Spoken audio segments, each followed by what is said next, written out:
COVID-19 dibubarkan Presiden Joko Widodo pada Senin malam. Sementara itu pelaksanaan tugas dan fungsi gugus tugas nasional maupun daerah akan dilakukan Komite Kebijakan atau Satuan Tugas Penanganan COVID-19 yang dipimpin oleh Erick Thohir. Pembubaran gugus tugas percepatan penanganan COVID-19 dan gugus tugas percepatan penanganan COVID-19 daerah tertuang dalam pasal 20 Peraturan Presiden nomor 82 tahun 2020 tentang Komite Penanganan COVID-19 dan Pemulihan Ekonomi Nasional yang ditandatangani oleh Presiden Jokowi pada 20 Juli 2020. Untuk selanjutnya, pelaksanaan tugas dan fungsi gugus tugas percepatan penanganan COVID-19 dilaksanakan Komite Kebijakan dan atau Satuan Tugas Penanganan COVID-19 pusat maupun daerah.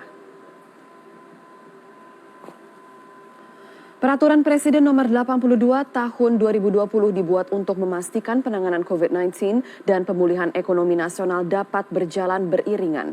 Komite Penanganan COVID-19 dan Pemulihan Ekonomi Nasional terdiri atas Komite Kebijakan, Satuan Tugas Penanganan COVID-19, dan Satuan Tugas Pemulihan dan Transformasi Ekonomi Nasional. Komite Kebijakan diketuai oleh Menko Perekonomian Erlangga Hartarto dan dibantu oleh Menko Maritim dan Investasi Luhut Binsar Panjaitan, Menko PMK Muhadjir Effendi dan juga Menko Polhukam Mahfud MD sebagai wakil ketua.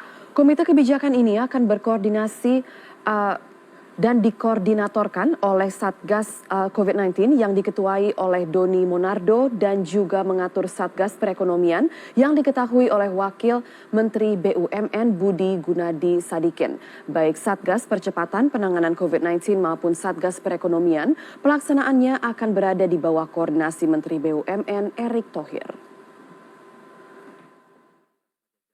Nah, tugasnya tentu melihat situasi perekonomian nasional, perkembangan COVID-19 terkait dengan perkembangan juga dari segi ketersediaan peralatan tes maupun perkembangan vaksin dan antibodi dan juga program perekonomian yang sifatnya multi-years. Jadi kita melihat bahwa recovery dari pandemi COVID ini akan memakan waktu dan oleh karena itu Bapak Presiden memberi penugasan agar tim sepenuhnya merencanakan dan mengeksekusi daripada program-program agar penanganan COVID dan pemulihan ekonomi ini berjalan secara beriringan dalam arti agar keduanya ditangani oleh kelembagaan yang sama dan koordinasi secara maksimal.